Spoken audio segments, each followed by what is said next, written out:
आपको यकीन नहीं होगा कि एक जवान बहू के अवैध संबंध अपने ही 75 साल के बूढ़े ससुर के साथ चल रहे थे।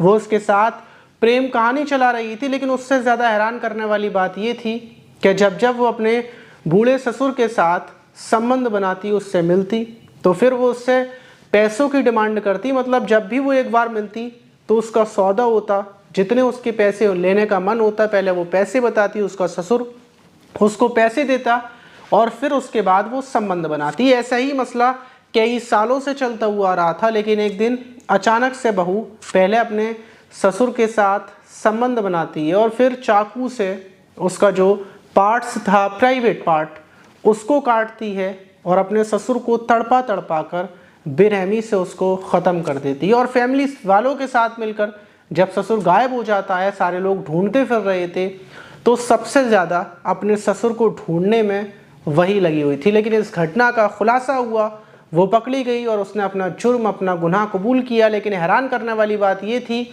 कि आखिर बूढ़े ससुर के साथ उसकी प्रेम कहानी, अवैध संबंध कैसे शुरू हुए और आखिर में उसने अपने ही ससुर की हत्या क्यों कर डाली। ये जो पूरा मामला है, पूरी कहानी है, बेहद चौंकाने वाली है। तो चलते हैं और शुरू से लेकर आखिर तक पूरी कहानी जानते हैं। ज़रा सी भी आप इस कहानी को, इस घटना को स्किप ना करें तो चलते हैं। तो दोस्तों, मेरा नाम मास है और आप लोग जैसे क्राइम पलपट चैनल को इतना सारा प्यार दे रहे हैं, उसके लिए आपका बहुत बहुत शुक्रिया। और अगर आपने इस चैनल को हमारे सब्सक्राइब नहीं किया है तो इसको सब्सक्राइब कर लीजिएगा। फ़िलहाल में इसी चैनल पर आपको न्यू वीडियोज़ मिलेंगी। और जो आज की कहानी है वो गुजरात का एक डाकोरा शहर है, उसी शहर की एक कॉलोनी है। कॉलोनी का नाम है भगत जी कॉलोनी। वहीं पर तमाम सारे लोग रहते हैं, तमाम कमरे बने हुए हैं, हर कमरे में किराएदार रहता है। और वहीं पर रहने वाले एक जगदीश भाई, जिनको जगदीश भाई कहा जाता था, वो वहीं पर उस कॉलोनी में एक कमरे पर किराए पर उन्होंने एक कमरा ले रखा था। उनका खुद का घर भी था, लेकिन वो उस कमरे पर वहीं पर रहते थे क्योंकि वो बाबा साधु जैसे थे। वहीं पर बैठकर अपनी जो क्रियाएं होती थी वो काम करते थे, वहीं कमरे पर ज़्यादातर रहते थे। लेकिन 2 सितंबर को अचानक से वो गायब हो जाते हैं। उनके जो बेटे थे वो उनको ढूंढना शुरू कर देते हैं। वहीं पर रहने वाला, उनके 3 बेटे थे, उसमें से सबसे बड़ा बेटा अपने पिता जगदीश भाई को ढूंढता फिर रहा था। तमाम जगहों पर पता किया जाता है, वहीं पूरा फैमिली परिवार ढूंढने में लगा हुआ था। 2 सितंबर से 3 सितंबर लगता है, 4 लगता है, 5 सितंबर लग जाता है, लेकिन जगदीश भाई का कोई पता नहीं था।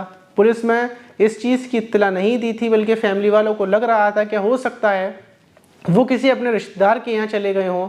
और यही वजह थी कि उनके बेटे ने फ़ोन कर राजस्थान में और तमाम रिश्तेदारों में पता किया था और पता बराबर कर भी रहे थे।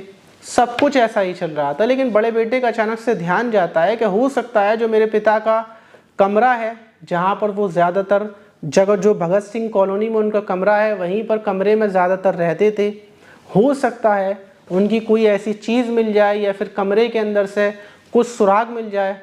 तो वो कमरे पर पहुंचता है, लेकिन वो देखता है कि कमरे के बाहर ताला पड़ा हुआ है। लेकिन ताला पड़ने के बावजूद जो कमरा था उसके अंदर से हल्की हल्की बू आ रही थी, जैसे अंदर कोई चीज़ सड़ रही है। तो उसको कुछ अनहोनी का अंदेशा होता है और बड़ा बेटा फ़ौरन ताले को तोड़ता है। ताले को तोड़ने के बाद जैसे ही वो उस कमरे के अंदर घुसता है, अंदर जाकर देखता है कि चारों तरफ कुछ जमा हुआ है, काले रंग का, बहुत बुरी बदबू दे रहा है। थोड़ी देर के लिए वो समझ नहीं पाता, लेकिन जैसे ही अंदर घुसता है, सामने चारपाई पड़ी हुई थी और उस पर उसके पिता थे। पिता की हालत देखने लायक नहीं थी। बेटे के पैर कपकपाने लगते हैं क्योंकि पिता के शरीर पर एक भी कपड़ा नहीं था और उसके जो प्राइवेट पार्ट था वो वहीं पर कटा हुआ पड़ा हुआ था। उसके शरीर पर निशान थे, लग रहा था कि किसी ने चाकू से या धारदार किसी हथियार से इसके ऊपर, उसके पिता के ऊपर हमला किया है और फिर हत्या की गई है। फ़ौरन पुलिस को फ़ोन किया जाता है। मौके पर पुलिस पहुंचती है, फॉरेंसिक टीम, डॉग स्क्वाड, तमाम सब लोग पहुंचते हैं और जो जगदीश भाई का जो बॉडी थी उसको कब्जे में लेकर पोस्टमार्टम के लिए भेजा जाता है। फैमिली वालों से पूछताछ की जाती है कि ये कमरा, इस कमरे पर कौन कौन आता था और जगदीश भाई की किसी से कोई दुश्मनी, रंजिश। वहीं दूसरी तरफ पोस्टमार्टम रिपोर्ट का इंतज़ार किया जाता है। पोस्टमार्टम रिपोर्ट आती है तो हैरान करने वाले खुलासे होते हैं। पता चलता है कि जो जगदीश भाई थे पहले उनके सर पर वार किया गया किसी भारी चीज़ से और उसके बाद इनके प्राइवेट पार्ट को काटा गया है, टुकड़े किए गए हैं। अब जाहिर सी बात थी कि हत्या अगर करने का इरादा था तो इंसान हत्या नॉर्मल कर सकता है, हत्या सर पर मारकर, किसी और चीज़ से मारकर, लेकिन किसी चीज़ को काटना, खासकर प्राइवेट पार्ट को काटना, मतलब ये था कि हम हत्या करने वाले के अंदर गुस्सा था, किसी चीज़ का बदला था, बदला लेने के लिए प्राइवेट पार्ट काटा गया है।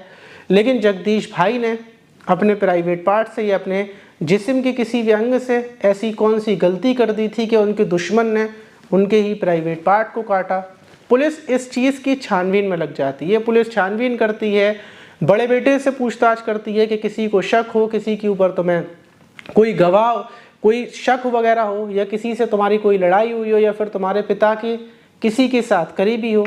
तो वो बोलता है कि हाँ, जो मेरा छोटा भाई है, जो यहीं भगत सिंह कॉलोनी के पास में रहता है, उसका घर यहीं पर है, मेरे पिता के वहाँ पर आना जाना था। और जो मेरे छोटे भाई की वाइफ है, बहू है, जिसका नाम मनीषा है, मनीषा के साथ मेरे पिता की बहुत करीबी थी। अक्सर मनीषा मेरे पिता के कमरे पर आती थी। और जो वहाँ भगत सिंह कॉलोनी, भगत जी कॉलोनी के जो लोग थे, उन लोगों से पूछताछ की जाती है तो वो यही बताते हैं कि आखिरी बार हमने यहाँ पर मनीषा को आते हुए देखा था, जो उनकी बहू है। मनीषा अक्सर यहाँ पर खाना लेकर आती थी और हम लोग भी क्या उससे ऊपर शक करते, क्योंकि वो बहू है, खाना लेकर तो आएगी। वही मनीषा सबसे ज़्यादा अपने ससुर को ढूंढने में लगी हुई थी। पुलिस से जब पुलिस पूछती है मनीषा से, तो मनीषा बताती है कि मैं खुद 3 दिनों से ना खाना खा रही हूँ, ना पानी पी रही हूँ, बल्कि अपने ससुर को ढूंढने के लिए इधर उधर दर दर भटक रही हूँ। भला मैं अपने ससुर की हत्या कैसे कर सकती हूँ। और ये बात बिल्कुल हकीकत थी, क्योंकि जब से उसके ससुर गायब हुए हैं, तब से वो चारों तरफ रिश्तेदारी में हर जगह सबसे पहले मनीषा जाती है ढूंढने के लिए, पता कर रही थी लोगों से। लेकिन पुलिस को शक मनीषा के ऊपर ही था। मनीषा की उम्र महज अभी 30 साल थी, 30 साल से बल्कि कम ही थी। मनीषा से जब सख्ती से पूछताछ की जाती है, पुलिस सख्ती से पूछती है, तो मनीषा टूट जाती है। और मनीषा बताती है कि मेरी शादी मेरी मर्ज़ी से नहीं हुई थी, मुझे अपना पति बिल्कुल भी पसंद नहीं है, मैं घूमने फिरने वाली लड़की थी, लेकिन मेरे पिता ने मेरी शादी यहाँ पर कर दी। और जिस शख्स से मेरी शादी हुई है वो मुझे ज़रा सा भी पसंद नहीं था। वो पूरे दिन नौकरी करता, जॉब करता, मैं अकेले घर पर रहती, और घर पर रहते हुए मैं बोर हो जाती थी। इसी बीच 3 साल पहले ही मेरे ससुर के साथ मेरी करीबी हुई। जब ससुर घर पर आते तो मैंने उनके साथ करीबियाँ बनाई। ज़रूरत मेरी सिर्फ पैसों की थी, मुझे कपड़े पहनने का, फ़ोन चलाने का, घूमने फिरने का शौक़ है। मेरे पति की छोटी मोटी नौकरी है, मेरे पति के पास इतने पैसे नहीं होते थे, लेकिन मेरा ससुर अच्छे खासे पैसे वाले हैं, उनके पास खूब सारे पैसे हुआ करते थे, और मैं उनके साथ संबंध बना लेती हूँ। फिर संबंध बनाने के बदले हर बार मैं उनसे पैसे लेती, उनसे मैंने डील कर ली थी कि मैं तुम्हारी सारी तमन्नाओं को पूरा करती हूँ, तो मुझे पैसे दो। और वो मुझे खुशी खुशी पैसे देते थे। कोई हम लोगों के बीच विवाद नहीं था। मैं उनका जो कमरा था, किराए का कमरा, वहीं पर जाती, उनके साथ हमेशा संबंध बनाती। वो मुझे बहुत अच्छे लगते थे। वजह ये थी कि वो मेरी सारी ज़रूरतों को पूरा करते थे, जो मुझे चाहिए होता था वो ला कर देते थे। अब पुलिस पूछती है, जब तुम्हारे ससुर तुम्हारे लिए सब कुछ कर रहे थे, तुम्हें पैसे देते थे, फिर तुमने हत्या क्यों कर डाली? मुद्दे की बात तुम ये बताओ। तो बताती है कि अभी से कुछ महीनों पहले ही उसकी फेसबुक पर एक लड़के से मुलाकात होती है। लड़के की उम्र होगी लगभग 20 से 22 साल, जो विदेशों में घूमता फिरता, जो व्लॉगिंग करता, मोबाइल से वीडियो बनाता। मैं उसकी वीडियो को देखती हूँ, मेरा मन बहुत ज़्यादा होता है। मैं उससे पूछती हूँ कि आखिर तुम इतनी दूर दूर कैसे घूमते हो? क्या तुम मुझे अपने साथ लेकर चल सकते हो? मैं भी तुम्हारे साथ घूमने के लिए चलूँगी। और वो बोलता है कि हाँ ठीक है, तुम अपना पासपोर्ट बनवा लो। और फिर इसी तरीके से मेरी उससे करीबियाँ हो जाती हैं। वो मेरा बॉयफ्रेंड बन जाता है। बॉयफ्रेंड बनने के बाद अब मैं पूरे दिन उससे बातचीत करती, फेसबुक के ज़रिए से मेरे पास नंबर आ जाता है, फिर हम लोगों की करीबियाँ हो जाती हैं। मैं सारी तैयारियाँ उसके साथ कर चुकी थी। मैं उसके साथ विदेश जाने वाली थी, उसी के साथ रहती, उसके साथ शादी करती। लेकिन सवाल ये था कि विदेश जाने के लिए मुझे 2 लाख रुपए की ज़रूरत थी। और ये बात कुछ ही महीनों पहले मैं अपने ससुर से बोलती हूँ कि मुझे 2 लाख रुपए की ज़रूरत है। और मेरे ससुर बोलते हैं कि ठीक है, मैं तुम्हें 2 लाख रुपए दे दूँगा, कोई दिक्कत नहीं है, लेकिन थोड़े दिन बाद दे दूँगा। उसके बाद वो मुझे बुलाते हैं, मेरे साथ संबंध बनाते हैं। इस महीने में फिर वो टाला मटोली करते हैं कि कुछ दिन के बाद दे दूँगा, कुछ दिन के बाद दे दूँगा। और ऐसे ही वो इसी 2 लाख रुपए के बहाने से मुझे टालते रहते हैं और बार बार मेरे साथ संबंध बनाते रहते हैं। जब आखिर में मैं गुस्से में बोलती हूँ कि 2 लाख रुपए कहाँ हैं, तुमने इतनी बार मुझे बुला लिया, मेरे साथ संबंध बना लिए, लेकिन अभी तक 2 लाख रुपए नहीं दिए, तो बोलते हैं कि मेरे पास कोई 2 लाख रुपए नहीं है और मैं तुम्हें 2 लाख रुपए क्यों दूंगा, भला जो डील तुम मेरे साथ संबंध बनाती हो मैं तुम्हें 2 लाख रुपए पैसे देता हूँ थोड़े बहुत और मामला ख़त्म हो जाता है। अब 2 लाख रुपए मैं तुम्हें किस बात की दूँ, कोई वजह भी तो होनी चाहिए। और ये बात सुनने के बाद मेरा दिमाग ख़राब हो जाता है। फिर मेरे दिमाग में प्लान आता है, क्यों ना जिस कमरे पर मेरे ससुर रहते हैं हो सकता है वहाँ पर ढेर सारे पैसे हों, और दूसरी बात मेरे ससुर ने मुझे धोखा दिया था तो बदले की आग भी मेरे अंदर चल रही थी और मुझे बदला भी लेना था। तो 2 सितंबर को मैं अपने ससुर के कमरे पर पहुँचती हूँ, वहाँ पर संबंध बनाती हूँ। संबंध में बना ही रही थी कि उसी बीच भारी भरकम चीज़ से सर पर वार करती हूँ, मेरे ससुर बेहोश हो जाती हैं और फिर उनका जो प्राइवेट पार्ट था उसको काट कर वहीं पर फेंक देती हूँ, उनकी हत्या करती हूँ। वापस अपने घर आती हूँ और बाहर से ताला लगाकर अपने मायके चली जाती हूँ। और जब मुझे पता चलता है कि मेरे ससुर गायब हैं तो किसी को शक ना हो इस वजह से मैं फ़ौरन भागी वापस आती हूँ और फैमिली वालों के साथ मिलकर अपने ही ससुर को ढूंढने का नाटक कर रही थी कि पुलिस को शक ना हो, किसी फैमिली वालों को शक ना हो, बस इसी वजह से। और ये पूरी कहानी थी। पुलिस हैरान थी और जब फैमिली वालों को बताया जाता है तो हर कोई हैरान हो जाता है, क्या बहू और ससुर के अवैध संबंध चल रहे थे और आखिर में ये अंत हुआ। तो इसीलिए इस घटना से हमें ये सीखने को मिलता है कि अगर आप गलत करते हैं तो यकीनन आखिर में या फिर कुछ दिन के बाद, महीनों के बाद, सालों के बाद आपके साथ गलत ज़रूर होगा। और गलत हमेशा सही नहीं होता। अगर आप गलत करते हुए भी सही हैं तो ज़रूरी नहीं है कि सामने वाला भी आपके साथ सही रहेगा। गलत का नतीजा गलत होता है। इसीलिए बुरे काम से, बुरी चीज़ों से आप दूर हो जाएं। कुछ भी गलत हो, हर तरीके का हर इंसान की ज़िंदगी में कुछ ना कुछ गलत ज़रूर होता है।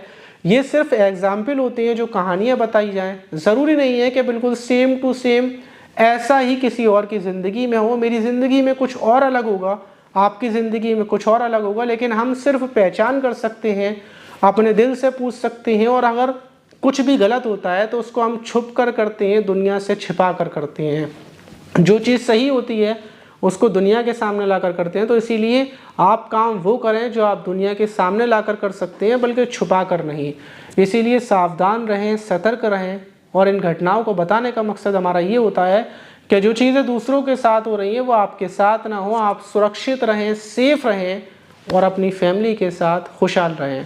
अगर आपको हमारी वीडियो से कुछ सीखने को मिलता है तो नीचे सब्सक्राइब वाला बटन दबाकर हमारे चैनल से ज़रूर जुड़ जाइएगा। और आप किस जगह से हमारी वीडियो देखते हैं, आपको हमारी वीडियोस कैसी लगती हैं या फिर हमें क्या करना चाहिए, कैसी बनानी चाहिए, कमेंट बॉक्स में बताइएगा।